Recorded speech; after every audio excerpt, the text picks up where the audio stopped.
Police की गाड़ी से शायद लोग आए या नकली गाड़ी थी पता नहीं, उससे लोग आए और उन्होंने फिर आपके मिर्ची आपको डाल दी, आपके ड्राइवर को, फिर उसके बाद वो सर्जिकल ब्लेड से हमला किया आपके ऊपर। मैं मथुरा से आ रहा था। हम्म मथुरा का जो टोल टैक्स है उसको पार करके और हरियाणा में घुसा था, हम्म तो एक गाड़ी आती है, उसमें से 4 व्यक्ति उतरे, 2 आए मेरी खिड़की के पास, गजराज जी। हम्म। उन्होंने, दूसरे ने ना देखा आप ना भाव कुछ नहीं, बस नाम पूछने एकदम उन्होंने मिर्ची फेंक दी, उस उन्होंने बाहर खींच लिया और उन्होंने मेरे पूरा हमला किया, मेरे हाथ पे, कमर पे, पेट पे, सीने पे काफी जख्म आए। तो मजारे टूटे, उसमें तो हड्डियां भी नहीं निकली, मजारे तोड़ी, खोदा गया, उसमें कुछ कुछ दफन भी नहीं है। कुछ भी नहीं है। हमारी जो लड़ाई है वो हिंदुत्व के लिए। अगर हम हिंदू एक नहीं हुए ना, तो पहले हमने गुलामी करी थी अंग्रेजों की, और अब ये जो हैदराबाद वाले और ये जो बोलते रहते हैं 15 मिनट वाले, इन लोगों की गुलामी करनी पड़ जाएगी हम लोगों को। आतंकवादी पकड़े जाते हैं जामिया से और वहां के लोग उनको कहते हैं आतंकवादी नहीं है,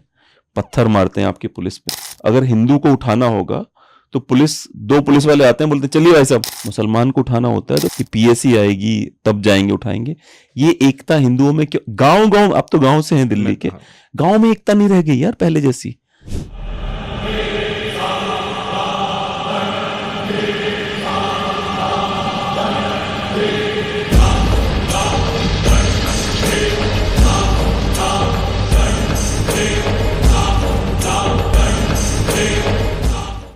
नमस्कार, मेरा नाम सुशील सिंह है, आप इकोलेस देख रहे हैं। आज हमारे साथ श्री गजराज सिंह गुर्जर जी हैं, बजरंग वाहिनी दल के राष्ट्रीय अध्यक्ष हैं। 2014 में इन्होंने इसकी शुरुआत की है। एक महत्वपूर्ण पद पे जब से वो हैं तब से अपने कार्य के प्रति पूरी निष्ठा रखते हैं।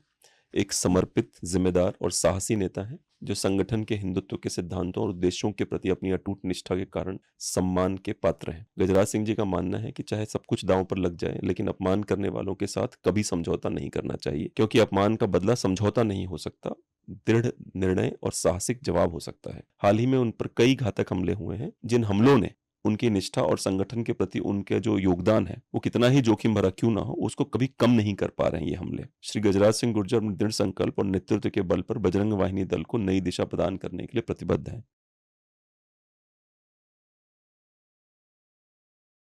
सवाल यही है कि जो प्रतिबद्ध है वही क्यों लथपथ है? संगठन को चलाना और हिंदुत्व के लिए लड़ना जी जी। सबसे बड़ी जिम्मेदारी है। आज के टाइम में हिंदुत्व के लिए जो लड़ाई हो रही है वो एक बहुत ही मेहनती है। हमारे हिंदू एक साथ नहीं होते, सब अलग रहते हैं। कोई कहता है कि मैं जाट हूँ, कोई कहता है मैं गुर्जर हूँ, कोई कहता है मैं ब्राह्मण हूँ, कोई कहता है मैं दलित हूँ। अरे यार, इस लड़ाई को छोड़ो। आप लोग सबसे पहले हिंदू हो जाओ बस। अगर हम लोग सब एक हो गए, हिंदू बन जाएं, तो किसी की हिम्मत नहीं है कि हमारे बारे में कुछ बोल दे। नहीं, वो तो ठीक है, पर ये जो आपके ऊपर हमले क्यों हो रहे हैं भाई इतने ज्यादा? सबसे बड़ी जो हमले की बात है, हमला मेरे को पहले थ्रेड आती है बाकायदा स्पीड पोस्ट से कि आप या तो ये कंप्लेंटबाजी और जो हमारे धर्म के खिलाफ करते हो इनको वापस कर दो, नहीं तो अच्छा नहीं होगा। और कंप्लेंट देते हैं, उसके 2 दिन बाद हमला भी हो जाता है।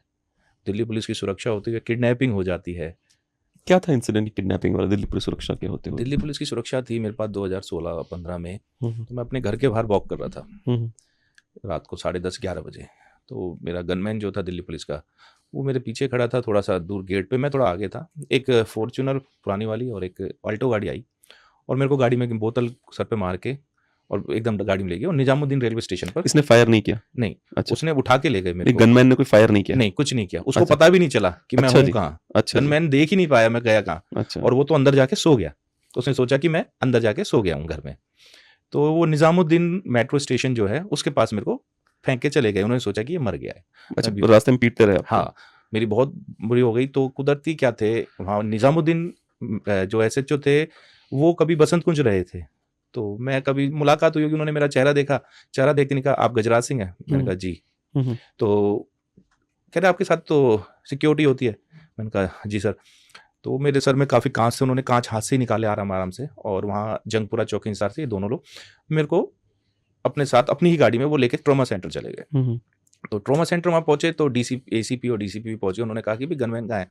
गनमैन घर पहुंचे, लोकल पुलिस को बताया, वो कह रहे भाई आपके पीपी कहाँ है? पुलिस लैंग्वेज में वो पीपी बोलते हैं कि पीपी कहाँ है? कहने लगे मेरे पीपी ऊपर सो रहे हैं। कहने लगे एक काम करो, ऊपर जाके पूछ के आओ। कह जी अब तो लेडीज़ हैं, कहते हैं क्या लेडीज़ पुलिस आई है, वो ऊपर जाके पूछ के आएगी। कोई नहीं। उन्होंने लेडीज़ पुलिस गई एक ऊपर, उन्होंने कहा मिसिज ने गेट खोला जी। कहने लगे साहब हैं? तो मिसेज ने बोला नहीं वो तो नीचे है। कहने लगी बताओ क्या बात है, वो भी होपलेस हो गई एकदम, क्या बात है। कहने लगी नहीं कुछ काम था, एक पेपर साइन कराना था हमको, उसने ऐसे कह के वो नीचे आ गई। उसके बाद मेरे गनमैन को लेके वो हॉस्पिटल आ गई, ट्रॉमा सेंटर। गनमैन जब मेरे सामने खड़ा वो देख के होपलेस हो गया कि सर मैंने तो सोचा कि अब उसके क्या था, उसके मेरे ख्याल से 3 साल रह रहे थे रिटायरमेंट के। अब वो मैं तो हॉस्पिटल में था, वो घर आया, उसके बाद पता चली, सभी को पता चल गई, तो वो बेचारा रो रहा था। तो मेरा बेटा छोटा था उस टाइम, अभी 18 साल का हो चुका है। तो मैं हॉस्पिटल से पहुंचा कि वो बोलने लगे कि पापा उसका घनश्याम कुछ ऐसे नाम था कि अंकल रो रहे थे कि मेरी नौकरी चली जाएगी। मैंने डीसीपी को लिख दिया कि भाई इसकी कोई गलती नहीं थी, मैं ही वॉक कर रहा था तो इसने सोचा कि मैं अंदर चला गया, वो कंफ्यूज हो गए, इस वजह से वो कर दिया। मैंने हाई कोर्ट में पिटीशन डाल दी और सुप्रीम कोर्ट में, वहाँ से ऑर्डर नया पास हुआ कि भाई ये कहीं भी जाएंगे तो इन पर निगरानी रखी जाएगी। ये चल रहा था बस सिक्योरिटी में। तो और ये जो एक और हम पहले तो हमले की चर्चा कर लेते हैं आपकी, जो ये हमला एक हुआ आपके ऊपर जिसमें मिर्च डाल दी गई, पुलिस की गाड़ी से शायद लोग आए या नकली गाड़ी थी पता नहीं, उससे लोग आए और उन्होंने फिर आपके मिर्ची आपको डाल दी, आपके ड्राइवर को, फिर उसके बाद वो सर्जिकल ब्लेड से हमला किया आपके ऊपर। मैं मथुरा से आ रहा था, तो मथुरा से जब मैं चला तो हमारा कई बार क्या होता है कि बता देते हैं कि हमें कहीं जाना है, तो एज इन्फॉर्मेशन हम कंट्रोल्स को और डिस्ट्रिक्ट को बता के रखते हैं कि भाई हमले हो रखे हैं और निगरानी रखी जाए। और देखो एक संस्था है जो राष्ट्रीय पद चला रहे हैं, जो बड़ी संस्था है, वो as a protocol local area को बताना पड़ता है। तो मैं मथुरा का जो टोल टैक्स है उसको पार करके और हरियाणा में घुसा था। तो एक गाड़ी आती है, बलेरो गाड़ी, जिसपे नंबर प्लेट नहीं होती, रेड एंड ब्लू लाइट लगी होती है, वो सायरन देती है। तो मैंने कहा शायद यार ये पूछ रहे होंगे या कोई कंफ्यूज होगा। ड्राइवर को बोला, मैंने गाड़ी साइड में लगा ले। तो गाड़ी साइड में लगाई, उसमें से 4 व्यक्ति उतरे, 2 आए मेरी खिड़की के पास, गजराज जी। उन्होंने, दूसरे ने ना देखा आप ना भाव कुछ नहीं, बस नाम पूछने एकदम उन्होंने मिर्ची फेंक दी। जैसे ही मिर्ची फेंकी तो मेरी आंखों में थोड़ी कम डरी, मेरे ड्राइवर के ज़्यादा डरी। और उन्होंने, ड्राइवर को नहीं पता कि क्या हो रहा है, बस उसको शोर की आवाज़ आई। हिडन कैमरा मेरी गाड़ी में लगा हुआ था जो कि उसमें रिकॉर्ड हो रहा था। उन्होंने बाहर खींच लिया और उन्होंने मेरे पूरा हमला किया, मेरे हाथ पे, कमर पे, पेट पे, सीने पे काफ़ी जख्म आए। तो जब उन्होंने देखा कि खून बहुत निकलने लगा, काफ़ी खून निकल रहा था मेरे, तो वो मेरे को एकदम छोड़ के भाग गए। मैंने थोड़ा सा पानी करने की कोशिश करी आंखों पे, तो थोड़ा आराम पड़ा। मैंने ड्राइवर को साइड में पकड़ के, क्योंकि ड्राइवर को कुछ नहीं दिखाई दे रहा था, मैं ड्राइवर को ले गया, अपनी वाली सीट पे बिठाया और सीधा वहाँ पर सिविल हॉस्पिटल, जो सरकारी हॉस्पिटल था पलवल जिले का, हरियाणा में, मैं वहाँ पहुँच गया और कंट्रोल को बता दिया जी ऐसे ऐसे हुआ है। तो कंट्रोल जब भी वहाँ मौके पे थाना निरीक्षक और पीसीआर काफ़ी लोग पहुँच गए, वो मेरा ट्रीटमेंट चला। ट्रीटमेंट चलने के बाद डॉक्टर आई, सीनियर डॉक्टर, उन्होंने देखा कि मिर्चियाँ बहुत डली हुई हैं आंखों में, तो बड़ी मशीन से साफ़ करना होगा। तो मेरे तो साफ़ कर दी थी, ड्राइवर के हुई नहीं थी, तो ड्राइवर को फिर थोड़ा आराम पड़ा, दवाइयाँ लगाई उसके, काफ़ी 3-4 घंटे का ट्रीटमेंट चला। उसके बाद मैं वहाँ से दिल्ली के लिए वापस आ गया। उन्होंने मुकदमा दर्ज करके अननोनों के खिलाफ कर दिया, तो उसमें लोकेशन देखी, कर रहे हैं, पुलिस उसमें भी कार्रवाई कर रही है उसमें। तो वो जो वो होता है टोल, अगर है तो टोल पे तो वीडियो वगैरह होगा। हाँ, उसी चीज़ को हमने मेंशन किया है उसमें कि भाई आगे अगर वो फरीदाबाद की तरफ गए हैं तो टोल है, केएमपी पे जाएंगे गुड़गांव की तरफ तो भी टोल है, यूपी की तरफ जाएंगे तो गाजियाबाद की तरफ जाएंगे तो भी टोल है, क्योंकि वो मेन पॉइंट था वहाँ से, तीनों तरफ टोल है, कहीं ना कहीं तो वीडियो आएगी। और सबसे मेन बात देखो, हिम्मत लोगों की इतनी कायम हुई है कि पुलिस की सेम गाड़ी बनाई हुई है और उस पर बत्ती लगाई हुई थी, और इतना। फिर मुझे जैसे एक वो क्या नाम था, रचित शर्मा है रचित शर्मा नाम का एक आदमी है जिसने अरविंद केजरीवाल के बेटे के लिए उसने एक शो किया। उसमें उसने बोला कि किस प्रकार से जो शीश महल बनवाया अरविंद केजरीवाल जी ने, उसके अंदर जो जिम है, उसी जिम के अंदर 4 ट्रेडमिल लगवा के हर महीने 10 लाख की बिलिंग कर रहा था उनका बेटा, ऐसा एलेज किया उसने अपने शो में। और उस रचित शर्मा को, वो शादी से कहीं से लौट रहा था सहारनपुर में, पंजाब पुलिस ने लिटरली गन दिखा के उठा लिया। ऐसे किडनैपिंग नहीं होती कि गाड़ी आगे लगाई, 2 गाड़ियां आई, गन लगाई, उसकी बीवी के सामने, उसकी बीवी को ट्रॉमा सोचिए, तो गन लगा उठा के लगे पुलिस। तो बड़ी बात नहीं कि पुलिस सचमुच में रही इन्वॉल्व। देखिए, जो उनका हाव भाव था, जो बोलने का ढंग था, हो सकता है, लेकिन एक्चुअली क्या था, पुलिस का मेरे को इतना इंटरफेयर दिखता नहीं है कि पुलिस ऐसा कर सकती है, क्योंकि मेरी पुलिस से कोई वो नहीं है, कभी कोई इनसे कोई मतलब नहीं पड़ता, सुरक्षा में मेरी रहते हैं, ये ऐसा वैसे कर नहीं सकते। मेरे को जो शक जाता है, क्योंकि मेरे को जो थ्रेड आती है हर बार उर्दू भाषा में आती है, और अब की बार तो इंग्लिश में लिख के भेजा उन्होंने कि भाई तेरे हिंदी में समझ भी नहीं आ रही, उर्दू भी समझ, इसलिए तेरे को अब की बार हम थ्रेड इंग्लिश में दे रहे हैं। लेकिन ये थ्रेड्स और हमलों से मैं डरने वाला नहीं है। एक मेरे पास ये सवाल है कि बजरंग वाहिनी दल आपने क्यों बनाया? जैसे आप रामविलास पासवान जी के भी करीब थे, कई लोग तो एलिज कर रहे हैं आप अमित शाह जी के दूत हैं, तो आखिर जरूरत क्यों पड़ी, बजरंग दल वाहिनी की जरूरत क्यों पड़ी? मैं अमित शाह जी का ना तो दूत था, ना हूँ, ना रहूंगा। मैं राजनीति से बहुत दूर हूँ। मैं तो हिंदुत्व के लिए लड़ाई लड़ता हूँ अपने बस। जी जी। जो ये क्या था, भरतपुर पुलिस थी, तो किसी ने मुखबरी करी, राजस्थान में? राजस्थान जी में जी। किसी ने मुखबरी करी कि मैं विधायक खरीदने के लिए पैसे लेके जा रहा हूँ, क्योंकि अच्छा। कहीं से एक फोटो मिला था 2 दिन पहले मैं किसी शादी में, क्योंकि उस टाइम लॉकडाउन खुला खुला था, तो शादियों में भीड़ कम थी, तो एक आध कोई गेस्ट मैन आते थे, तो मैं और सचिन पायलट खड़े थे उसमें, तो वो कहीं हंस के बात कर रहे थे हम। वो वीडियो कहीं से आ गई, उस पर डल गई थी मेरे इंस्टाग्राम पे, तो वो वीडियो कहीं से लीक हो गई। तो जिस होटल में मैं, लेमन ट्री होटल था जयपुर में, जिसमें मेरे को रुकना था जाके, जी। क्योंकि उस टाइम लॉकडाउन खुला था, यार दोस्तों से मिलने का बहुत वो था, मैं यार दोस्तों से मिलने के लिए जा रहा था। उसी में 3 विधायक रुके हुए थे, जो खलबली मच रही थी। अब वो अच्छा, आपको पता भी नहीं था मेरे कि को ऐसा पता भी कुछ नहीं है? था। हाँ मेरे को तो पुलिस ने ही बताई थी बात। हाँ हाँ हाँ मेरे को पता भी नहीं था। हाँ हाँ। तो मेरे को पुलिस ने रोका, कहने लगे कहाँ जा रहे हैं आप? मैंने कहा जयपुर। नहीं जाऊँ। मैंने कहा अब तो लॉकडाउन नहीं है, किसी की कोई परमिशन की जरूरत भी नहीं है। मैंने ये बोला। कह रहे नहीं, वो एक मिनट, हम आपकी गाड़ी की तलाशी लेंगे, सॉरी, हम आपकी गाड़ी की तलाशी लेंगे। मैंने कहा ले लीजिए। मैं नीचे खड़ा होने लगा। कह रहे नहीं, आप इधर आ जाइए। मैं तो उसने मेरी गाड़ी की वहाँ तलाशी वलाशी ली, कुछ नहीं। कह रहे चलिए जी, हम आपको डिस्ट्रिक्ट पार कराएंगे अपनी। मैंने कहा मेरे को डिस्ट्रिक्ट पार करनी नहीं है, मेरे को आपकी सिक्योरिटी चाहिए। कह रहे नहीं, वो मेरे को सीधा वहाँ लेके चले गए अपने डीएसपी ऑफिस। वहाँ पे एसपी आए, एसपी बैठे, कहने लगे जी वो पैसे कहाँ हैं आपके? मैंने कहा कौन से पैसे? कह रहे जो विधायकों के लिए आप लेके जा रहे हैं। मैंने कहा मैं तो यार कोई पैसे नहीं ले जा रहा। कह रहे नहीं, आप पैसे लेके जा रहे हैं। तो वहाँ न्यूज़ वाले खड़े थे, न्यूज़ वाले न्यूज़ चलाई पहले दिन ही, कि वहाँ के अखबारों में भी आई थी बात कि अमित शाह का दूध पकड़ा पैसे ले जाते हुए। उन्हें पैसे वैसे कुछ मिले नहीं, मेरे पास पैसे नहीं मिले। उन्होंने 2 दिन तक मेरे को कोर्ट में पेश नहीं किया। इधर से सब घर वाले परेशान कि क्या हुआ। अगले दिन न्यूज़ आती है 2 दिन बाद कि पपला गुजर को जेल से भगाने में मदद करने वाले को पकड़ा गया, पपला का साथी पकड़ा गया। आप ही हो और कहानियां बदल रही हैं। कहानियां बदल रही हैं। अगले दिन न्यूज़ में, एक दिन ये न्यूज़ आती है, अगले दिन न्यूज़ आती है विकास दुबे के पैसे, हेडलाइन थी बहुत बड़ी, विकास दुबे के पैसे इधर से उधर करने वाला गिरफ्तार। मैंने 12वीं पास की हुई है। फिर आता है 8वीं फेल वीआईपी पकड़ा। मैंने 12वीं कर रखी है, तो मैं बड़ा अचंभे में हुआ। तो मैंने भाई को बोला, मैंने कहा भाई इस पे कोर्ट में जैसे मुलाकात हुई भाई से मेरी, मेरे को उसमें रखा हुआ था, क्योंकि उस टाइम कोरोना पीक पे था, तो कोरोना के टाइम पे वो जेल नहीं भेजते थे, हॉस्पिटल में रखते थे। कोरोना सेंटर बना रखा था इन्होंने, जब तक रिपोर्ट नहीं आ जाती थी। तो भाई मेरे से मिले, भाई कहने लगे कि ये नई नई कहानी रोज रच रहे हैं। भाई मतलब कौन? मेरे बड़े भैया। अच्छा, बड़े भैया, ठीक है, जो पहुंचे थे वहाँ पे।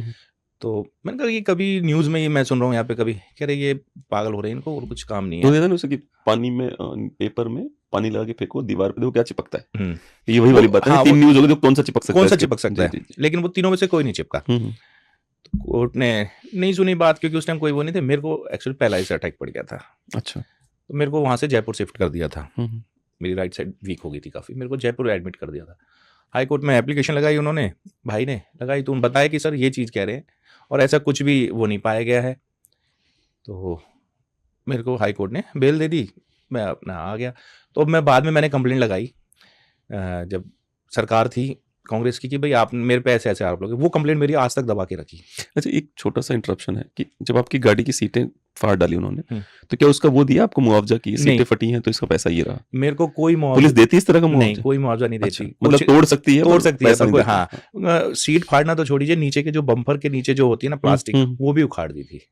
तो उसको मैं अपने पैसों से ठीक कराऊंगा, पुलिस कर सकती है। पर आज तक कभी ऐसा हुआ है, कहीं ये सुना है जहाँ पे कोर्ट ने पुलिस को बोला हो कि चूंकि तुमने इनको परेशान किया, अभी ये वापस कॉम्पनसेट करो? हाँ, मेरे साथ हुआ है। अच्छा। हाँ, एक मुस्लिम निकल के जा रहा था, मैं अपनी गाड़ी से निकल जा रहा था, 2 साल कोर्ट में केस चला था। उसने कहा, फोन कर दिया कि हिंदू मुस्लिम का दंगा हो गया यहाँ पे। मैं तो चला गया था।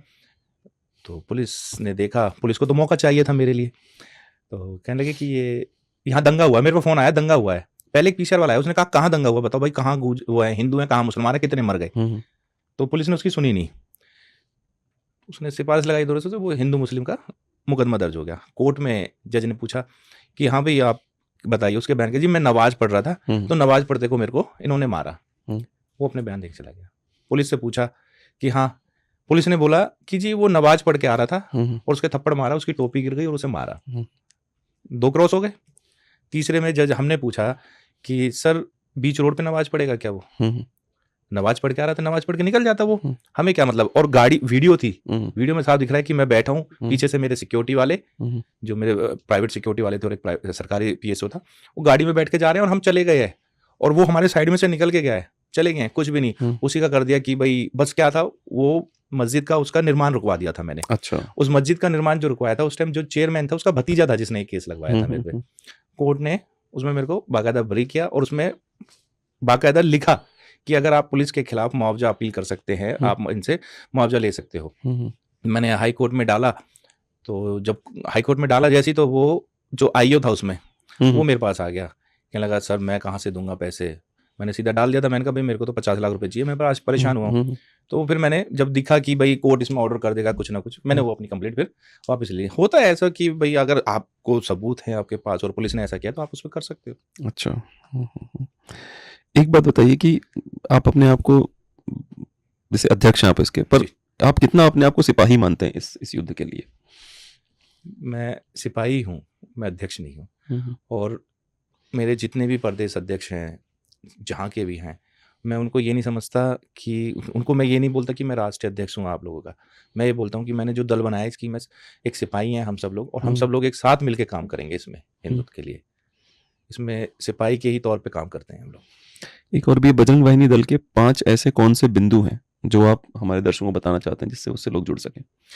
5 सबसे पहला क्या है, जो ये लव जिहाद चल रहा है ये, और एक जो ये आए दिन लव मैरिज कर रहे हैं, लड़कियां भाग रही हैं इसके लिए, इन चीज़ों के लिए जो अवैध कब्जे कर रहे हैं इन्होंने। हमने सबसे ज़्यादा, हमारा जो प्रदेश अध्यक्ष है वहाँ का आंध्र प्रदेश, ये का क्या कहते हैं अपना, उत्तराखंड का मनोज, उसने सबसे ज़्यादा जंगलों में से जो दरगाह बना रखी है इन्होंने वो तुड़वाई हैं। अच्छा। और हमारी जो अब नई मुहिम चली है वो हिमाचल में चल रही है। अब हिमाचल में भी सबसे ज्यादा कब्जा कर रहे हैं लोग। हमारा मेन ये है कि ये आए दिन कब्जा करके 4 ईंट लगा देंगे और उसको बिछा देंगे चादर कि ये हमारे उनके फलाने थे। कई तो मजारें टूटे, उसमें तो हड्डियां भी नहीं निकली, मजारें तोड़ी, खोदा गया, उसमें कुछ दफन भी नहीं है, कुछ भी नहीं है। यही चीज, और हिंदुत्व के लिए हमारा जो मेन मोटिव है वो हिंदुत्व के लिए है।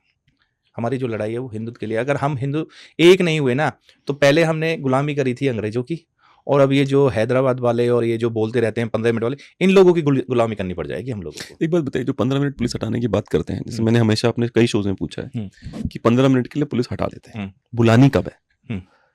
क्योंकि भाई आप 15 मिनट पुलिस हटा ली, क्योंकि जब से दंगे हो रहे हैं इस देश में पिछले 700-800 सालों से, हमेशा क्या होता है, 15 मिनट सबसे पहले शुरू कर लेते हैं, सड़कों पर उतर जाते हैं।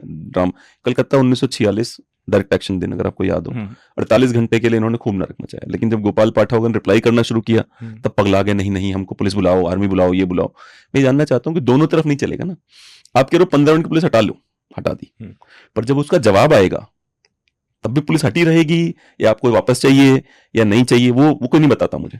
कहीं ये नहीं होना चाहिए कि दोनों तरफ की भाषा नहीं होनी चाहिए। एक तो 15 मिनट की पुलिस हटा लो कि हम बहुत ताकतवर लोग हैं, और फिर अगले ही दिन स्टेटमेंट आता है 48 घंटे तक हमें काट डाला गया, पुलिस पता नहीं कहां थी। दोनों नहीं चलता ना, दोनों चल रहा है। देखिए मतलब गाजी भी हूं और विक्टिम भी हूं, कैसे हो सकता है ये? देखिए ये जो करने वाला होता है ना, वो कहता नहीं है। हमने आज तक कभी नहीं कहा कि हमें मौका दे दो, ये हम ऐसा चाहते ही नहीं है। हम राम की सेना है, श्री राम जी की सेना है। हम पहले प्यार से करते हैं और हम प्यार से ही करेंगे, हर बार प्यार से ही करेंगे इन चीजों को। ये 15 मिनट के लिए कह देते हैं कि 15 मिनट, अरे यार 15 मिनट के लिए तू पहले अपनी सिक्योरिटी हटा के दिखा दे, और तू अपनी सिक्योरिटी हटा दे, हम जब भी मान जाए। तूने सिक्योरिटी क्यों ले रखी है? जो पुलिस भी वैसे तू कहता है कि 15 मिनट की सिक्योरिटी, तू अपनी सुरक्षा हटा के घूम के तो दिखा दे। तेरे खुद ही जो तेरे कौम के हैं वो ही तेरे को मारेंगे, सबसे पहले वही मारेंगे। क्योंकि इसका अतीक अहमद इतना बड़ा हीरो था, मैं इलाहाबाद में 4 साल रहा हूँ, 3 साल सॉरी, इतना बड़ा हीरो था अतीक अहमद। अगर अकेले निकल जाए करेली में तो मुसलमान ही उसको काट डालते, इतना चिढ़ते थे उससे वो, क्योंकि मदरसे की लड़कियों को उठाना, उनका रेप करना, वो सब करता था वो। तो एक और भी है कि आप बीजेपी, आरएसएस, विश्व हिंदू परिषद, बजरंग दल, इनसे आपका कोई संबंध है? देखिए हमारा जो हमारे हिंदुत्व के लिए लड़ेगा, हमारा उनके साथ उन सभी के साथ संबंध है। तो जुड़ते क्यों नहीं उनसे? अलग से क्यों बनाने की जरूरत पड़ी? नहीं, मैं पहले रहा हूं उसमें। अच्छा, मैं रहा था, लेकिन क्या है, जो मेरे साथ जुड़े हुए थे, मैं तो सही था, मेरे को तो पावर मिली हुई थी काम की, लेकिन जो मेरे साथ रह रहे थे, जो मेरे नीचे काम कर रहे थे बच्चे, जो मेरे साथ जुड़े हुए थे, उनको किसी चीज का मौका नहीं मिलता था आगे बढ़ने का।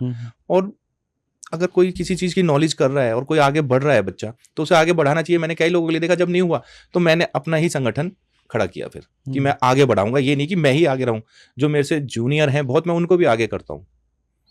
बिल्कुल, बिल्कुल। आपको लगता है कि एक कुछ और सवाल हैं, पर मैं उन पे बाद में चलता हूँ। पहले एक और काल्पनिक सवाल लेते हैं, ठीक है ना? वो काल्पनिक सवाल कुछ ऐसा है कि गुर्जर समाज मुसलमानों में भी है, हिंदुओं में भी है। तो जो गुर्जर समाज मुसलमानों में है, ठीक है, वो आपके कितना करीबी है, चूंकि आप गुर्जर हैं?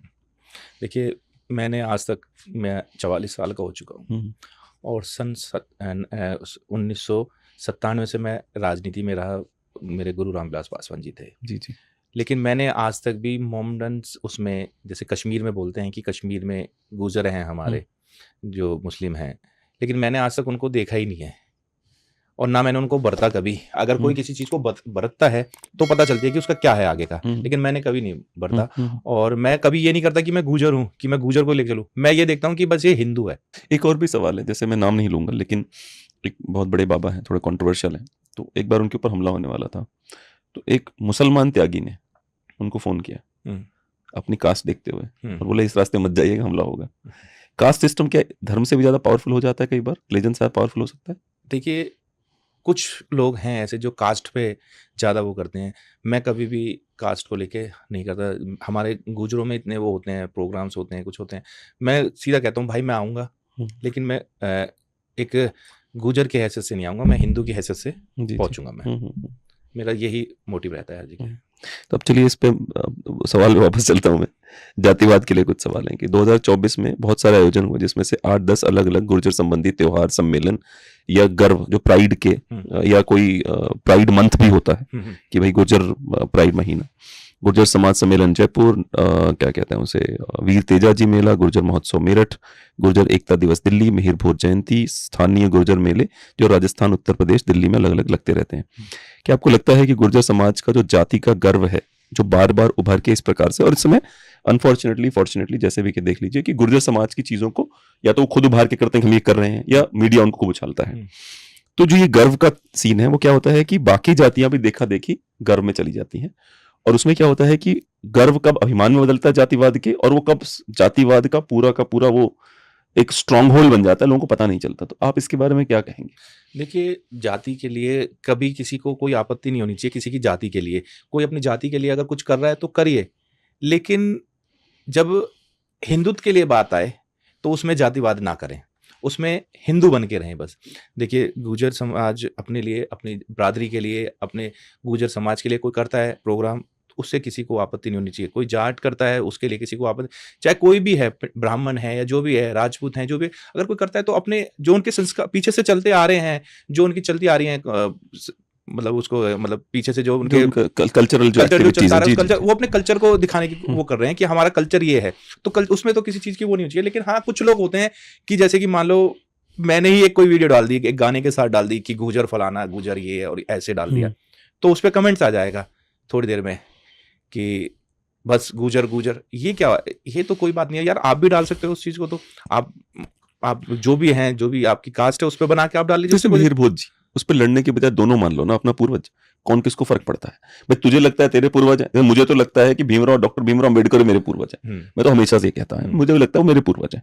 मुझे इस बात से फर्क नहीं पड़ता उनकी कास्ट क्या है, क्योंकि उन्होंने बहुत सच बोलने की जो उनकी हिम्मत थी, काश आज के राजनेताओं में होती, जो उस समय वो सच बोलते थे चौड़े में। ठीक है, तो मुझे ऐसा लगता है कि जो पूर्वज आपको जोड़ने, सारे महान लोग अपने पूर्वज मानो, क्या फर्क पड़ता है उससे? अब मैं आपको, ये आपने मीर भोज वाली बात जो बोली, मैं इस पर आपको बताता हूँ। मीर भोज, देखिए, ग्वालियर में बहुत बड़ा दंगा हुआ था इसको लेके पिछले साल, जिसमें मेरा प्रदेश अध्यक्ष जो था मध्य प्रदेश, उसके पिताजी का नाम आया था। वो काफी दिन जेल में भी रहे इस चीज को लेके, और उन्होंने गुर्जर समाज के लिए वहां राजनीति चली गई। बिल्कुल, दोनों पक्षों को लड़ा दिया गया और बोल दिया गया कि ना तो तुम माला डालोगे, ना तुम डालोगे, हम खुद डालेंगे। अब वो दोनों तो लड़ लिए, अपना वोट बैंक बनाने के लिए उन्होंने तो अपनी कार्रवाई कर ली। उनको वोट मिल गया, उसने सोचा कि नहीं अब फैसला होगा तो हमारे पक्ष में लेंगे, वो सोचा हमारे, वो किसी ने नहीं लिया, वो बंद कर दिया, पूरे को लॉक कर दिया। और उस पर लॉक करने के बाद खुद डीएम ने माला डाली गई। उस पंचायत में मैं भी वहां पहुंचा था, और मेरठ से एमएलए हैं अतुल प्रधान, वो भी पहुंचे थे, वो बाई एयर गए थे, मैं यहाँ से बाई ट्रेन गया था शताब्दी से। हम्म, तो मेरे को स्टेशन पे ही रोकने की कोशिश की, अच्छा। लेकिन मैं नाम नहीं लूंगा उसका, हम्म, जो मेरे साथ था सिक्योरिटी में। उसका मेरे पास फोन आता है कि सर आपको स्टेशन पे ही रोक के हम्म, और गेस्ट हाउस ले जाएंगे, और गेस्ट हाउस से आपकी शाम की ट्रेन से आपको वापस भेज दिया जाएगा। मैं उसका शुक्रगुजार हूँ, उसने मेरे को बताया, मैं था एग्जीक्यूटिव क्लास में। हम्म, मैंने जो वहाँ पे मेरा ड्राइवर था और मेरे रिश्तेदार थे जो, उनको फ़ोन किया। हम्म, मैंने कहा तुम अपनी गाड़ी ना पीछे गेट पे लगा लो, मैं E1 की जगह C1 से उतरूंगा अब। मैं C1 से उतरा, मैं वहाँ पहुँच गया। जब वो वहाँ मेरे नाम के नारे लगे कि हाँ, हाँ, हाँ, आए, तो सब देख के हैरान हो गए। तो वहाँ SDM खड़ा था, क्योंकि जी आप कैसे आ गए, आप तो वहाँ पहले आपको वहाँ मिलना था। तो मैं क्यों मिलूंगा किसी से, मैंने तो नहीं कहा था मिलने के लिए। तो ये सब ड्रामे चल रहे हैं कि भाई ऐसे करना है, वो करना है, ये आपस में बढ़ाने के कुछ, मैं आपको कहूँ कुछ पार्टियां ऐसी हैं जो कि अपना वोट बैंक बनाने के लिए ये काम करा रही हैं बस। अभी देखो ना, एक और चल रहा है, यादव वर्सेस राजपूत, जो करणी सेना और वो चल रहा है, दुनिया भर का जो लड़ाई हो रही दोनों के बीच में, करणी सेना और अखिलेश यादव। अच्छा, पहले करणी सेना और वो सुमन की लड़ाई थी। अखिलेश यादव जी को लगा कि बेटा ये सही मुद्दा है, इसमें अपने यादव वोट बैंक पक्का कर लूंगा मैं। तो उसने क्या करा, वो खुद पड़ा कि सुमन क्यों क्रेडिट लेगा। अच्छा, पब्लिक को दिखता नहीं, अंधी है पब्लिक पता नहीं आजकल हो क्या रहा है, पब्लिक का कुछ समझ में नहीं आ रहा कि क्या कर रहे हैं। सबसे मेन क्या है, जब से सोशल मीडिया आया है उसमें ज्यादा दिक्कत हो रही है। कोई भी चीज होगी ट्रक उस पर डाल दो, तुरंत डाल देंगे कि ये हो गया। बात होगी थोड़ी सी, उसको बढ़ा के दिखा देंगे उसमें, मीडिया में अपनी में।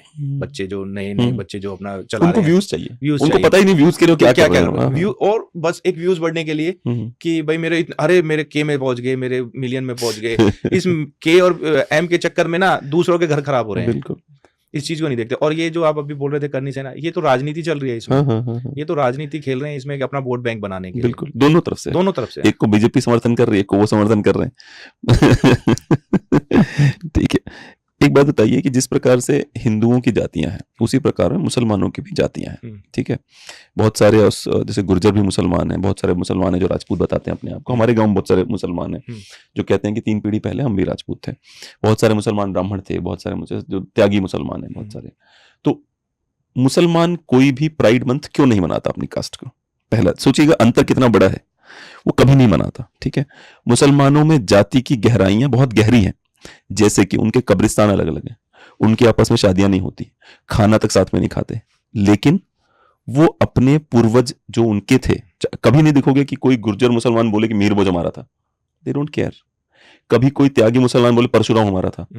वो त्यागी आज तक नाम क्या लगाता है, लेकिन वो ये नहीं बोलता परशुराम हमारा था। आप समझ रहे हो? ज़कात का पैसा वो भी दे रहा है मुझे और आपको खत्म करने के लिए या कन्वर्ट करने के लिए। ये आप कैसे लड़ोगे उस समाज से जहां पे आप प्राइड के चक्कर मरे जा रहे हो, और वो नाम तक यूज करा लेकिन आपका प्राइड नहीं लेता वो। देखिए, मेरे को ये बात वैसे बोलनी नहीं चाहिए, लेकिन मैं जब आपने बात कही तो मैं बताता हूँ आपको। हम एक दूसरे के लिए मर सकते हैं, जान दे सकते हैं। हिंदू के लिए जान दे सकता है, हिंदू मुसलमान के लिए अपनी दोस्ती के लिए जान दे सकता है, लेकिन मुसलमान हिंदू के लिए जान नहीं देगा। वो तो ये चाहेगा कि ये मर रहा है तो मरने दो।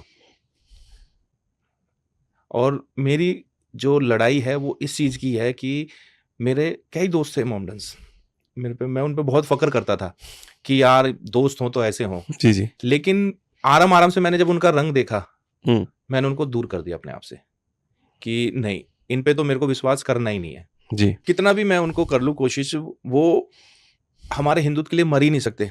हिंदुत्व के लिए क्यों मरेंगे? हिंदुत्व आपके लिए तो उनका शत्रु भाव बहुत क्लियर है। हाँ, वो हमारे लिए कुछ कर ही नहीं सकते। हाँ। वो तो सीधा कहते हैं कि वो उनका सीधा सा मतलब ये है कि ये आपस में लड़ लें और हम आराम से बैठे। वही अंग्रेजों वाली कहानी है इनकी। कभी आपने सुना है कि तमिल मुसलमान ने बोला हो कि मेरे को तमिल भाषा पे गर्व है? कभी सुना है? नहीं, मैंने नहीं सुना। कभी आपने मलयाली मुसलमान को सुना, मैं मलयाली भाषा बहुत गर्व है मुझे और मुझे हिंदी वाले पसंद नहीं? ये प्रॉब्लम केवल हिंदुओं की ही है, ये प्रॉब्लम उनकी नहीं है। वो क्या है, उनका फंडा बहुत क्लियर है। उनको पता है तमिल बोल रहा हूं तो भी फर्क, जो हमको पता होना चाहिए था एक्चुअल में कि तमिल बोलने से, हिंदी बोलने से धर्म का रिश्ता नहीं खत्म होता, हम हिंदू हैं। उनको ये पता है, हमको नहीं पता है। एक हमारे पत्रकार थे, इनका नाम था कुलदीप नैयर जी। ठीक है, बहुत ही फेमस पत्रकार हैं ये आज़ादी के समय से पत्रकारी करते थे। तो ये जैसे नहीं होता, जो जोश नहीं होता लोगों के अंदर की सभी धर्म एक जैसे, जो हिंदुओं के अंदर बहुत बड़ा सुलेमानी कीड़ा है उनके पिछवाड़े में, उनको लगता है हम बहुत बड़े सेक्युलर हैं। तो ऐसे ये भी थे। तो इन्होंने बोला अपने कि मैं जो है अपने हाथ पे 786 लिखूंगा, और मुसलमान ने अपने दोस्त को बोला कि तुम लोग ओम लिख लेना और हम इस चौराहे पे इस डेट को मिलेंगे, उससे टैटू करवाएंगे। तो ये इनका शक्ल से नहीं लग रहा है, पर ये थे, इनके माथे पे शायद सी लिखा था बहुत बड़ा, इन्होंने 786 लिखवा लिया अपना। पहुंच गया चौराहे पे, उनके तीनों दोस्त नहीं आए जो मुसलमान थे। जब उनके घरों में जाकर उन्होंने पूछा भाई क्या हुआ, तो कहते हैं हमारे मम्मी पापा और मुला ने बोला दिमाग खराब है, तो ओम लिखवाएगा अपने हाथ पे। तो ये जो प्रॉब्लम है ये केवल हिंदुओं की ही है, सेक्युलरिज्म की लकड़ी हिंदू ही उठाता है। आप बताइए ना, इतने मुसलमान हमले से, अभी आपसे ऑफ द रिकॉर्ड हम बात कर रहे थे, आपने कहा कि मेरे जो प्रदेश अध्यक्ष हैं या जो मेरे टीम के लोग हैं वो गलत काम ना करें, मैं उनका पूरा समर्थन करता हूँ। आतंकवादी पकड़े जाते हैं जामिया से और वहां के लोग उनको कहते हैं आतंकवादी नहीं है, पत्थर मारते हैं आपके पुलिस पे। अगर हिंदू को उठाना होगा तो पुलिस, 2 पुलिस वाले आते हैं, बोलते हैं चलिए भाई साहब। मुसलमान को उठाना होता है तो पीएसी बुलाई जाती है कि पीएसी आएगी तब जाएंगे उठाएंगे। ये एकता हिंदुओं में क्यों? गांव आप तो गांव से हैं दिल्ली के, गांव में एकता नहीं रह गई यार पहले जैसी। गांव में पहले क्या होता है, पुलिस वाले तो गांव इकट्ठे होते हैं, किस बात पे उठा रहे हो, क्या हो रहा है, आपको अच्छी तरह याद होगा, 15 साल पुरानी बात बता रहा हूं मैं। गांव की अगर पता है, गांव में अभी जो हमारे एनसीआर में जो गांव है हमारे, उनमें क्या हाल है, अभी सामने वाले को देखेंगे, अच्छा ये तरक्की कर रहा है, इसको कैसे डाउन किया जाए, इसको कैसे डाउन किया जाए, अरे ये उसके साथ टच में है, ये इतनी पावर में चल रहा है, नहीं इसकी काट करो, इसको कैसे भी डाउन टू अर्थ कर दो, बिल्कुल डाउन कर दो इसको। मैं क्या था, रामराज जी के छोटे भाई थे रामचंद्र जी, जी जी, वो आए दिन हफ्ते में एक बार, तो अभी जीवित है ना? नहीं, एक्सपायर हो गए जी, पारस जी हैं अभी, अच्छा, जिससे बीच में सुना था कि दोनों की लड़ाई हो रही है। तो रामचंद्र जी क्या थे, वो बहुत ज्यादा मेरे से लगाव करते थे, तो हफ्ते में एक बार उनको घर आ जाना, तो अड़ोस पड़ोस देखता था, अरे ये क्या चक्कर है, आए दिन पासवान इनके यहाँ बैठा रहता है, अरे यार कोई बैठता है। मेरे यहाँ तो लोग बाग जो थे, जैसे मेरे यहाँ संगम विहार और ये लोकल एरिया जो था, मेरे को कोई कार्ड देता था शादी का ना, तो कार्ड देने के लिए मेरे उसमें नाम पे गजराज सिंह गुज्जर नहीं लिखता था, मेरे बोर्ड पे घर के बाहर भी लिखा हुआ लिखता था गजराज सिंह पासवान। अच्छा। इतना वो था मेरा उनके साथ कि पासवान समझने लगे थे। अगर आप सचमुच जातिवाद से, आपको बहुत ऑफेंड हो जाना चाहिए था, क्या पासवान कैसे लिख दिया मैंने? नहीं, मेरे को उस चीज से मैं शुरू से ही जातिवाद के लिए नहीं करता, मैं कभी ये नहीं करता, बल्कि एक बार बेटा मेरा लिखवा लाया था गाड़ी पे गुजर, छोटा था, मैंने कहा ये क्या है, आप हो ना गुजर, ये बताने की क्या जरूरत है आपको, इसको छुटाओ आप, अभी हम हैं गुजर, हम कह रहे हैं, हम गर्व से कह रहे हैं हम गुजर हैं तो हैं, लेकिन गुजर के साथ हम हिंदू भी हैं। अभी आपने ये बात की अपने पत्रकार जी की, इन्होंने कहा था कि वो लिखवाने के लिए मैं अजमेर में जाता नहीं हूँ कभी भी, मैं चेक करने के लिए अजमेर चला गया, तो अजमेर जाते वक्त मैंने क्या करा, अपनी बाजू को ऊपर कर लिया ऐसे, तो ये लिखे होते जय श्री राम, जय श्री राम। तो वहां पे ये बात बोलने की नहीं थी, लेकिन मैं जब बात आई हमारे सीनियर पत्रकार जी, तो उन्होंने देखा, जो कहा जी ये बाजू आप नीचे कर लो। मैंने कहा यार इसमें क्या बात है कि मैं बाजू नीचे कर लूं, कहने लगे नहीं वो नाम लिखा हुआ है, आप मंदिर उसमें जा रहे हैं। मैंने कहा क्या यहाँ तो हिंदू भी आते हैं।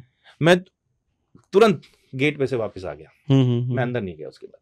और वो दिन है और आज का दिन, मैं कभी उधर की तरफ जहाँ का भी नहीं, मैं अजमेर से जाता भी हूँ ना तो बाहर से निकल जाता हूँ, मैं उधर जाता भी नहीं हूँ। मैंने कहा ये कोई बात हुई कि हाथ पे नाम लिखा हुआ है तो भी नहीं जाने देंगे। ये कब शुरू हुआ तेरा, ये हमारा इलाका है, यहाँ से हिंदुओं के रामनवमी का जुलूस नहीं जाएगा, या ये हमारी मस्जिद है, इसके सामने खड़े होकर नाच नहीं सकते तुम, ये कब शुरू कर दिया? मैं आपसे एक सवाल कर लेता हूँ, आपने कभी ये सुना है कि इनका मुहर्रम निकल रहा है, हिंदुओं ने पथराव किया, हिंदुओं ने मारा? कभी आपने सुना है? ये नहीं सुना होगा। लेकिन हमारी हनुमान झांकी निकल रही है, रामनवमी की है, या हमारा कोई त्योहार है, हम कुछ निकाल रहे हैं तो ये हम पे हमले करते हैं। अभी भी कितनी सख्ताई रखी गई थी, उसके बावजूद भी इन्होंने ऐसा किया था। मुझे आपको इसके पीछे मुझे कारण नजर आता है, वो ये है, मुझे ऐसा लगता है कि आप अपनी पिछली पीढ़ी या उसकी पिछली पीढ़ी में आप चले जाओगे ना, तो आपको ऐसा नजर आएगा कि हम भी इनके जैसे ही थे। जैसे कि जब डायरेक्ट एक्शन डे पे कलकत्ता में और बंगाल में हिंदुओं का मर्डर होना शुरू हुआ, तो उसका रिप्लाई बिहार, उत्तर प्रदेश में दिया गया, पंजाब में दिया गया, तो वहां बंद हो जाता था।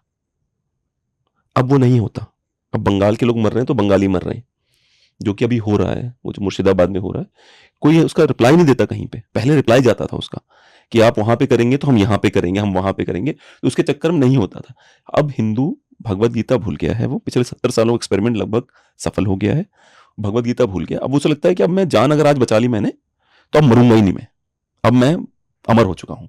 और इसके पीछे जो मैंने रिसर्च करी है, मुझे ऐसा लगता है महिलाएं जिम्मेदार है, क्योंकि जो माँ होती है ना, उसका लगता है मेरा बेटा जाए ही ना किसी ऐसी जगह पे। पुरानी माँ होती है ना, तलवार पकड़ जा बेटा, ठीक है देख लेना तू अपने हिसाब से। आजकल की माँ बोलती है बेटा कहीं नहीं जाना, तू नामर्द बन के जिंदा रहे बस किसी तरह से। अभी कलकत्ता में ये हादसे हो रहे थे जो मुर्शिदाबाद, तो मैं जा रहा था, तो मैं कभी भी घर बता के नहीं जाता कि मैं कहाँ जा रहा हूँ। जब मैं पहुंचने वाला हूँ तो हमारा जो फैमिली ग्रुप है उसमें मैं मैसेज डाल देता हूँ तो एयरपोर्ट उतरे, कैलकाटा पुलिस ने मेरे को रोक दिया। रोक के कहने लगे जी आप नहीं जाओगे। यार क्यों नहीं जाऊँ मैं? कहने लगे नहीं जी परमिशन नहीं है, दंगे हो जाएंगे। मैंने कहा दंगे हो जाएंगे या वहाँ दंगे हो रहे हैं? मैं उन परिवार से मिलने जा रहा हूँ जो परिवार वहाँ जख्मी है या चोट लगी है और जिनके साथ गलत हो गया, मैं उनसे मिलने जा रहा हूँ। कह रहे नहीं जी आप नहीं जाएंगे। मैंने कहा भाई मैं हॉस्पिटल तक तो जाता हूँ। तो उनको इतना डर रहता है कि कहीं ये पहुंच गए तो और आगे की बातें हमारी खुल ना जाए कि हम क्या कर रहे हैं। बिल्कुल। मेवात में पिछले साल जी, कितना जी। बड़ा दंगा हुआ था। और उसमें कोई गलती नहीं थी हिंदू कोई समाज की। किसी की कोई हिंदू समाज को कुछ पता भी नहीं था कि होने वाला होने है। वाला लोग है। प्लानिंग कर करके आ रहे हैं, हाँ, बताइए। हमें जाने से एसपी का फोन आया।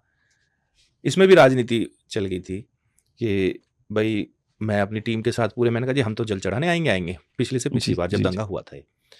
तो परमिशन नहीं दी थी इन्होंने, क्या जी नहीं हम नहीं जाने देंगे, हमें सोना से पहले रोक दिया। तो एसपी और डीएसपी जो थे वहाँ के, उन्होंने कहा जी एक आदमी चला जाएगा कोई भी। मैंने कहा नहीं जाएंगे, हम सब जाएंगे, नहीं जाएंगे। तो कहने लगे जी अगर आप भी ऐसा करेंगे तो दंगा बढ़ेगा ही, इससे बढ़िया जी। मैंने कहा चलो ठीक है, हम आपकी बात से कायम, आप क्या कार्रवाई करें? क्या कार्रवाई हम इस पर करेंगे, देख लेना आप। हम वहाँ से वापस आ गए। 1 साल बीता, हमने इंतजार किया। तो 1 साल बाद हम दोबारा से गए। तो बताओ हमको अपने ही भगवान के लिए दर्शन करने के लिए मैसेज देने पड़े, गाड़ियों के नंबर देने पड़े, कितने लोग जा रहे हैं, गाड़ी में डंडे तो नहीं है, गाड़ी में तलवार तो नहीं है। और बीजेपी की सरकार भी है वहाँ पे। सरकार ऐसा नहीं है कि वो कोई कांग्रेस सरकार है या वो है, लेकिन देखो मैं कहीं ना कहीं अफसरों की भी इसमें गलती रहती है। भाई आपको हम पे सख्ताई करने की जगह अगर वहां सख्ताई रखते, हालांकि सख्ताई बहुत थी, बहुत फोर्स लग रही थी। और हम जब गए थे तो वहां पे जो मुसलमान थे वो फूल फेंक रहे थे, तो मेरे मुंह से एक जगह निकल भी गई थी। मैंने कहा यार ये नकली जी जी बिल्कुल क्यों कर रहे हो? उसे अलतकैया बोलते हैं, आपको तो पता ही होगा। मैंने कहा इसको क्यों नकली में दिखाना बात कर रहे हो? पिछले साल आप लोगों ने ऐसे किया था।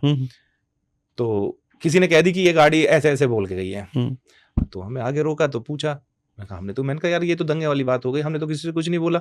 हमने यही बोला कि आप भी यार अगर ये पिछली साल भी ऐसा कर लेते तो हमारे क्या दिक्कत हो जाती है? हम अपनी पूजा पाठ करते हैं, आप मुहर्रम निकालते हो, हम कभी ऐसा करते हैं?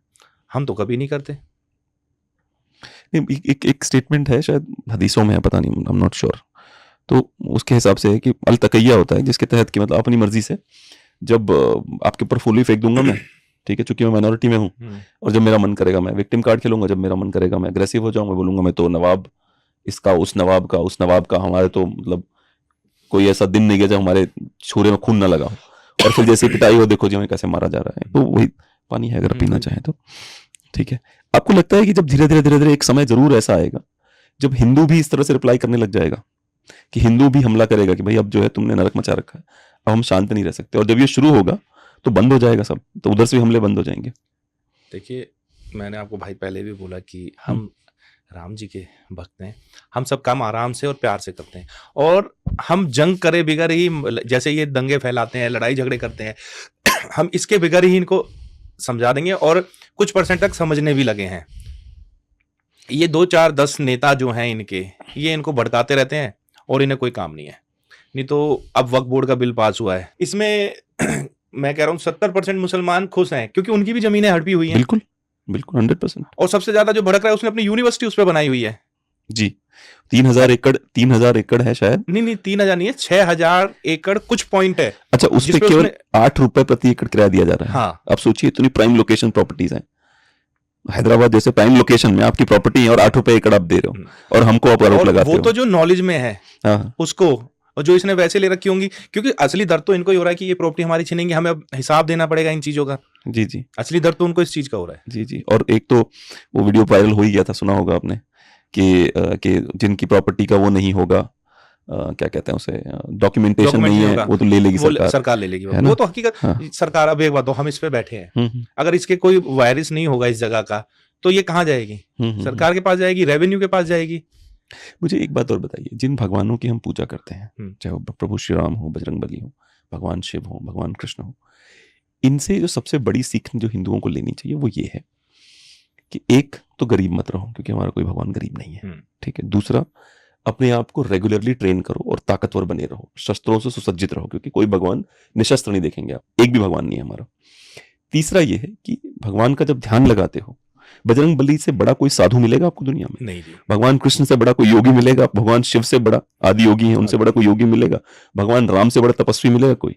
परंतु जब ये सामने वाले को मारने जाते हैं तो इनसे ज्यादा ब्रूटल कोई नहीं मिलेगा आपको।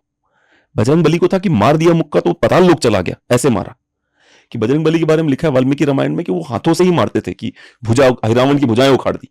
अच्छा, अहिरावण की भुजाएं उखाड़ना आपको लगता है ये कहीं से भी नॉन वायलेंट काम है?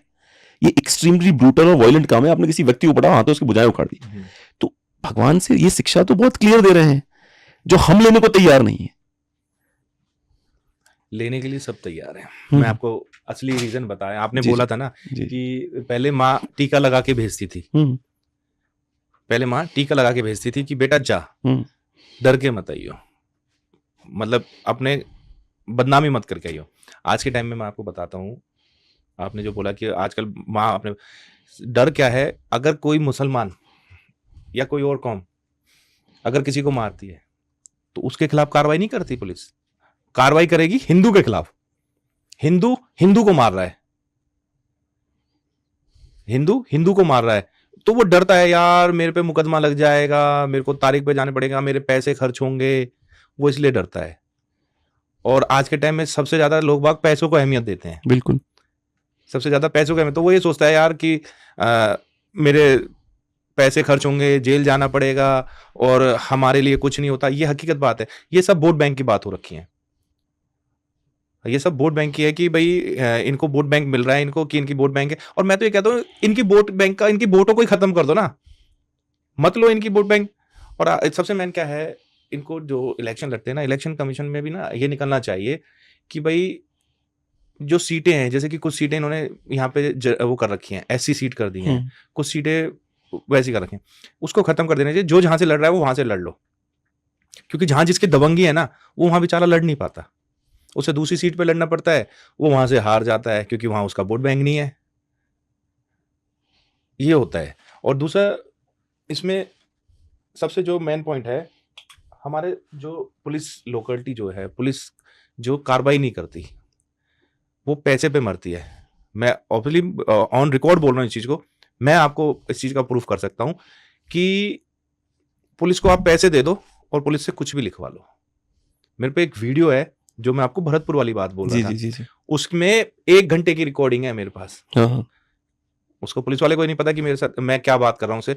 खुद SHO ये कहता है और SP कहते हैं जी एक काम करो, वो पैसे में से शेयर दे दो हमें जो लेके जा रहे हो। वीडियो बाकायदा 1 घंटे में कुछ मिनट कमी की वीडियो है, जिसमें साफ कह रहा है कि वो पैसे में से परसेंटेज दे दो, हम इस बात को खत्म। यार मैं कोई पैसे लेके नहीं जा रहा तो खत्म कहां से कर दूं? पुलिस को बस पैसा चाहिए और कुछ नहीं। अच्छा, जिस परिवार के लिए पैसा लिए जा रहे हैं पुलिस वाले, वो परिवार भी तो खतरे में है। तेरे पास अभी पावर है, तू इतना गंवार है, तू देख नहीं सकता फ्यूचर कि तेरे पास अभी पावर है, तेरा बच्चा सेफ है। पर रिटायर संतोष सिंह, अगर आपको याद हो, प्रियदर्शनी मट्टू नाम की एक महिला का, एक संतोष सिंह नाम के व्यक्ति ने 19 बार चाकू मार के दिल्ली यूनिवर्सिटी की महिला का मर्डर किया था। उसका बाप शायद IG कुछ था, तो लगातार वो फ्री होता रहा, यहां तक कि हाईकोर्ट के जज ने कहा अपने स्टेटमेंट में, मुझे पता है तू नहीं मारा है, पर मेरे हाथ बंधे हुए हैं, ये प्रूव कुछ और हो रहा है, इसलिए मैं तुझे जाने दे रहा हूँ। पिताजी रिटायर होते हैं, दोबारा केस होता है, जेल में सड़ रहा है। हो गए पिताजी रिटायर, खुद तो कुछ उखाड़ा नहीं उसने क्योंकि था रेपिस्ट वो, है ना, अब जेल में सड़ रहा है। तो ये समझने की बात है कि जिस बच्चों के लिए तू पैसा कमा रहा है, ऐसा नहीं है वो आजीवन सेफ है। कल जो उन्मादी भीड़ आएगी जिहादियों की, उसको नहीं छोड़, ऐसा नहीं उसको नहीं छोड़, उसको छोड़ देगी कि नहीं जा, तू तो उस पुलिस वाले का बच्चा जिसने पैसे लेके हमारी मदद की थी, उसको भी नहीं छोड़ेगी, नहीं छोड़ेगी। हाँ, नहीं छोड़ेगी। अभी आपने देखा था वो जो बाइक वाला आप जिक्र कर रहे थे, मेरे जो जिसमें बाइक वाले ने आपको ब्लेड मारने की कोशिश की थी, मार दिया था। जी। नशे में धुत, बिल्कुल नशे में, उसको होश नहीं कुछ भी। पुलिस की बता रहा हूँ, ये पुलिस ने जो इसमें षड्यंत्र रचा, क्योंकि मेरे थाने क्षेत्र में इतना क्राइम बढ़ा हुआ है, इतना अनऑथराइज्ड कंस्ट्रक्शन हो रहा है, खुलेआम पैसे दिए जा रहे हैं दिल्ली में। दिल्ली की तो क्या, जो मेरा एरिया है नेपसराय थाना जो लगता है, जी। सैनिक फॉर्म में हाई कोर्ट और सुप्रीम कोर्ट के आदेश हैं कि कोई काम नहीं होगा। दलके से कोठियां बन रही हैं, फ्लैट्स बन रहे हैं उसमें, जिसमें एक ईंट भी नहीं रख सकते आप। मैंने उसकी CBI इंक्वायरी डाली हुई है। तो मेरे घर के आगे खड़ा होके मेरे बच्चे को कोई गाली दे रहा है, गंदी और नशे में धुत है। मैं पहले भाई जाके उसे समझा रहे हैं, फिर मैं समझा रहा हूँ कि यार तू जा यहाँ से, तू क्यों ये कर रहा है। तो उसको समझाने की जगह हमने जैसे ऐसे करा ना, तो उसने हाथ मारा बड़े भाई का, तो भाई ने एकदम ऐसे करा, तो वो आपस में हो जाता है जब जी और जी नशे में धुत था, उसको कुछ हम्म पता ही नहीं है, तो उसने एकदम मुंह में से ब्लेड निकाला और मार दिया। ठीक है, कॉल करते हैं हम पुलिस को कि ऐसे ऐसे बात हो गई। एसएचओ मेरे को मैसेज करता है आप किसको मार रहे हैं, देखो कॉल हो गई है, एसएचओ को पता है कि झगड़ा हुआ है, एसएचओ मेरे को मैसेज कर रहा है कि किसको मार रहे हो, इसका मतलब उसे पता थी, या तो ये पीछे से कोई षड्यंत्र रचा जा रहा था। तो उसमें पुलिस नहीं आती है 20 मिनट तक, मेरे ब्लडिंग हो रही थी, मैं चला गया हॉस्पिटल बत्रा, मैं अपना पट्टी वट्टी करा के और आता हूँ, तो एक आईओ आता है वहां पे, वो अपने आप को सिंघम बोलता है, मुझे ऐसे ऐसे ऐसे करा, तो मैंने कहा बताइए, तो वहाँ मीडिया भी खड़ी थी, तो मीडिया को देख के शांत हो गया। मीडिया वाले कहने लगे पहले हम इंटरव्यू ले लें, मैंने कहा एक बार पहले मैं इनको फ्री कर दूं, इनको भेजते हैं फिर ले लेंगे, तो वो मेरी बात लिख के चला गया। मैंने 156(3) डाल दी कि भाई मेरी एफआईआर नहीं काटी अब तक, ऐसे ऐसे बात है, हमें पता भी नहीं है कि हमारी एफआईआर काटी हुई है। उस पुलिस के खिलाफ, थाने के खिलाफ मेरा धरना प्रदर्शन था बहुत बड़ा, जंतर मंतर पे, कि करप्शन के मामले में सबसे गंदा थाना माना जाता है। तो जी वो टाइम मेरे को परमिशन मिल गई, परमिशन मिलने से 2 दिन पहले मेरे पे हो जाता है हमला। अच्छा, हमला हो जाता है तो मेरे को वो रद्द करनी पड़ती है क्योंकि मेरे जख्म बहुत आते वही वाला जो बाइक वाला आया था? नहीं वो, हाँ बाइक वाला भी, और वो पलवल वाला, पलवल वाला, दोनों हमले होते हैं 2 दिन के अंदर अंदर। हाँ। मेरे को मजबूरन वो रैली रद्द करनी पड़ती है क्योंकि जख्म बहुत ज्यादा इन्फेक्शन हो सकता था। मैं 1 दिन पहले घर से निकलता हूँ तो एक पुलिस वाला आता है, कहते जी आप गांव से बाहर नहीं निकल सकते। मैंने कहा क्यों भाई? कह रहे नहीं आपका कल की रैली है जो, उसके लिए आप नहीं जाएंगे। मैंने कहा मैंने कैंसिल तो कर दी अपनी रैली। कहते कैंसिल हम पे कोई मैसेज नहीं आया, आप नहीं जाते, हमारे एसीपी आ रहे हैं। मैंने कहा सबसे पहले तो यार तू मेरी गाड़ी के आगे क्यों आ गया विदाउट परमिशन? अगर बाई दी वे मेरी गाड़ी का ब्रेक नहीं लगता या ब्रेक फेल हो जाते, तुम तो ये कह देते कि मैं मार गया तुम्हें। वो तो तुम तो, तुम्हारी तो आदत है उसको जेवड़ी को सांप बनाने के लिए तुम 2 मिनट में बना देते हो। मैं आके वहां से वापस उसने नहीं जाने दिया, मैं घर आ गया। पुलिस वाले आते हैं जी 70 घर पे, 70 पुलिस वाले आते हैं। भाई कहते हैं भाई बताइए, कह रहे जी ये रैली की परमिशन है, इस पे साइन कराने कैंसिल के लिए। कह रहे जी लिख के भेज दिया, ये तुम्हारे एसएचओ की, और ये रिसीविंग रही बाकायदा सीपी साहब की कि ये कमिश्नर साहब की कि ये रैली कैंसिल की गई है, हमला हो गया। ठीक है जी। पुलिस वाले नहीं जाते जी 24 घंटे तक, क्योंकि उनको भी ये था कि कहीं निकल गया तो हमारी पोल पट्टी खुल जाएगी। फिर वो दूसरा बहाना ढूंढते हैं, एक नोटिस देने आते हैं। हमें नहीं पता हमारे खिलाफ एफआईआर काट रखी है, जिस बंदे ने हमारे ऊपर हमला किया है उसी की तरफ से एफआईआर काट दी पुलिस ने, जबकि वो नशे में धुत है। हम उससे पूछते हैं जी आप बताओ आपने एफआईआर किस आधार पे काटी है एसएचओ को? कह रहा इतनी बुरी तरह मार दें। अरे कहाँ मारा है, वो वीडियो तो दिखा हमें। उसने हम पे हमला किया, हमारी एफआईआर नहीं काटी तो उसकी एफआईआर काट रहा है। तो कहता है उसके इतनी चोटें आई है, उसका हाथ टूट गया। हमने भी जुगाड़ लगाया इधर उधर जी, वो मंगाई उसकी एफआईआर की कॉपी। तो एफआईआर में उसने 20 लोगों के नाम लिख रखे कि 20 लोगों ने एक आदमी को मारा, जिसका हाथ टूट गया, ये टूट गया, वो टूट गया। और मैं, मेरे बड़े भाई जो एडवोकेट है, मैं उनकी बेल लगवाता हूँ, इम्प्रूव बेल हो जाती है। तो कोर्ट में बोलते हैं जज के सामने कि सर 20 लोगों ने मारा। हम कहते हैं सर मारा है तो कोई वो तो होगा कि इतने लोगों ने, हाँ कोई निशान तो होगा। और सर 6 बजे मेरे घर से लेके जा रहे हैं, ये फोटो है उनके पास, ठीक है बिल्कुल कोई चोट नहीं है उसके। और हॉस्पिटल वो पहुंच रहे 2 घंटे बाद, जबकि हॉस्पिटल के लिए रास्ता 20 मिनट का है। ये 1.5 घंटे कहाँ थे सर? अच्छा, उसका हाथ टूट गया उसी बीच में? नहीं हाथ नहीं, हाँ दिखा रखा है इन्होंने, लेकिन मेडिकल में नहीं आया। अच्छा, तो मेडिकल में हल्की फुल्की क्रॉस दिखा दी गई जिससे कि केस बना सके। और उसमें लिख देते हैं कि जी डॉक्टर की ओपनिंग वाली है, उसकी सर्जरी होनी है। सर्जरी होनी है, भाई की बेल होगी थी। मैंने उसमें से वो मेडिकल वगैरह निकलवाया, उसके मेडिकल निकलवाया। मेडिकल निकलवाने के बाद मैंने देखा तो उसमें तो अल्कोहल भी लिख रहा है कि नशे में था, और कोई चोट नहीं है। मैं एसएचओ को मैसेज करता हूँ, मैंने कहा पुलिस का यही काम रह गया क्या अब? ये काम करने का मतलब तुम गलत कर रहे हो, तुम्हारे खिलाफ आवाज उठाऊंगा तो तुम मेरे खिलाफ ऐसे करेंगे। मेरे को उस एसएचओ ने कोई रिप्लाई नहीं दिया, जबकि मेरे पे, मैं अगर उसके खिलाफ कोई एक्शन लेना चाहूं, मेरे पे उसके रिश्वत लेते हुए की रिकॉर्डिंग है बाकायदा, जो वो पैसे ले रहे हैं, जो वो सैनिक फॉर्म से पैसे उगा रहे हैं। हमारे यहाँ जो सैनिक फॉर्म है उसमें कम से कम जो कहा जाता है, एक कोठी बनाने के लिए पुलिस को 60 से 1 करोड़ रुपए के बीच में दिया जाता है। अच्छा, वहां खाली प्लॉट की जो वैल्यू है वो 30 से 40 लाख रुपए है। अच्छा, और वही बनने के बाद 8 करोड़ है। अच्छा भाई, 8 को जिसने बनाया वो तो 8 करोड़ लेगा ही लेगा जी, क्योंकि 1 करोड़ उसने पुलिस को भी दिया है, औरों को भी दिया है।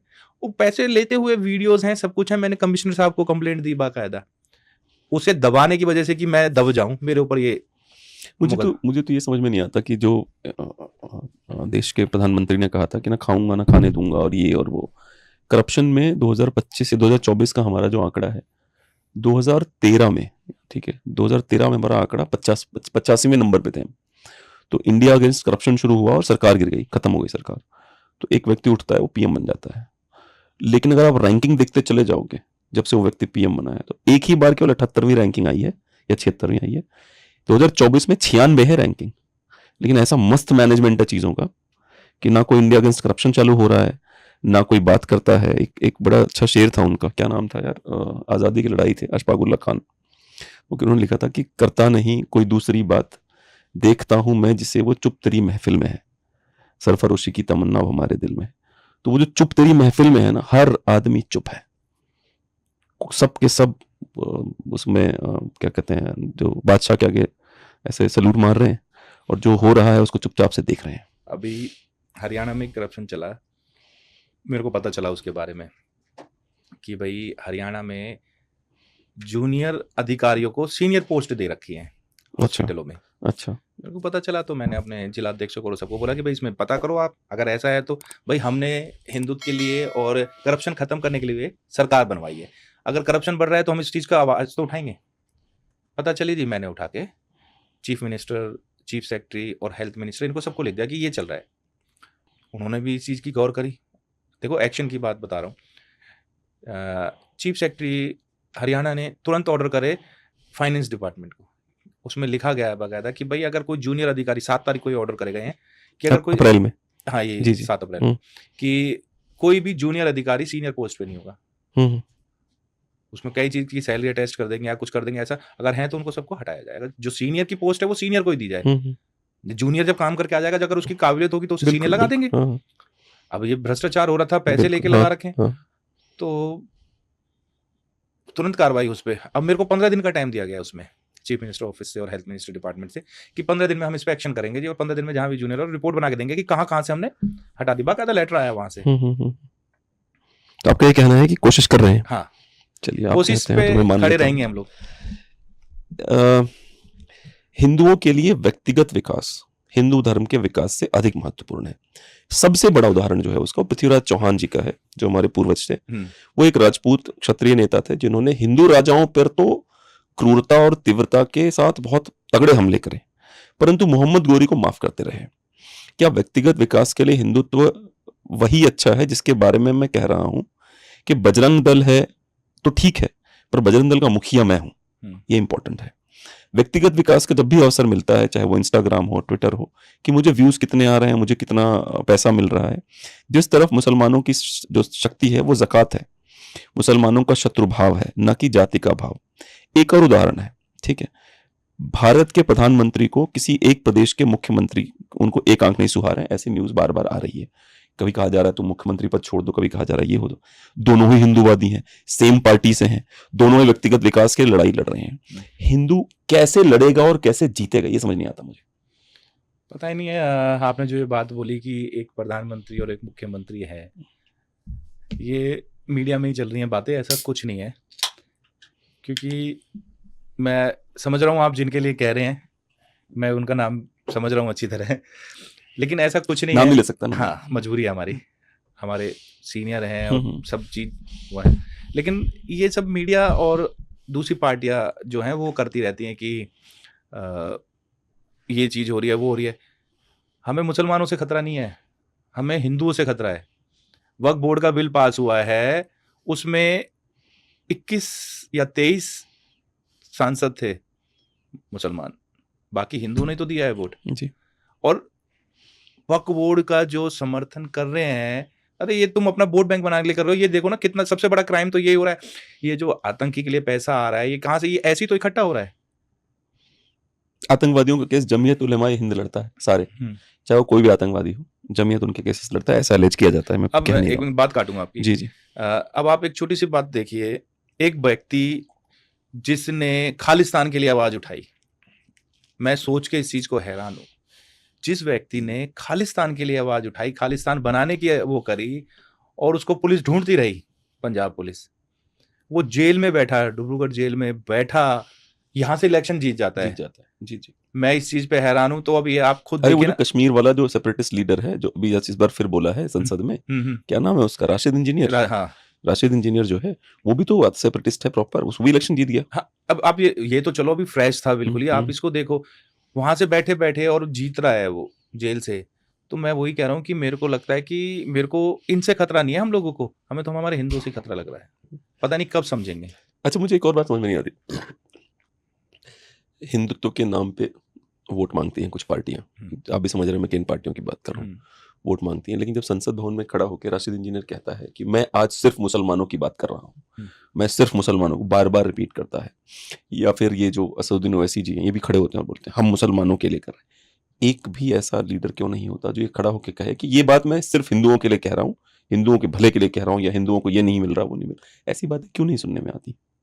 नहीं, ऐसे हैं कहने वाले, पार्लियामेंट में बहुत हैं कहते हैं। अच्छा, और शायद मैंने नहीं सुनी। नहीं, सुनी नहीं एक होगी। बार यूट्यूब पे जाना, वो देखो सुनो। आप उसमें ही सुन लो कि खुद अभी एक जब वो 370 हमारा बिल पास हुआ था उसमें, नहीं ये वो वाला नहीं, कुछ और चलाना है, पर हाँ आप बोलते हाँ, रहिए, सॉरी। तो अमित शाह जी ने खुद बोला था इस बारे में तो। और हमारे हिंदुत्व के लिए बोलने वाले बहुत हैं ऐसे जो पार्लियामेंट। सुधांशु त्रिवेदी जी कई बार बोल लेते हैं। एक काम कर, लिख नहीं, Modi ji talking about puncture. चल कर चला दे, ये तो सही कल है। का है ये तो। हाँ कल ही उन्होंने बोला है ना। वहाँ पे हरियाणा में मोदी जी का एक तरीका है पंचर पुत्र बुलाने के लोगों को, लेकिन वो तरीका उनका अलग है थोड़ा सा। मुझे तो अच्छा लगा सुन के, बाय द वे, कि चमचम मोदी जी को याद तो आई कि के नाम पर लाखों हेक्टेयर जमीन पूरे देश में है। कल जब इस जमीन- मनीषा जी का Stop फोन it, आया, हाँ, मनीषा जी का जब फोन आया था कल मैं यहीं तो था। अच्छा चलाना जरा एक सेकंड। ये वहाँ पे दिया है, इस क्या कहते प्रॉपर्टी हैं, से यमुनानगर में। अच्छा चलाना गरीब एक का, सेकंड।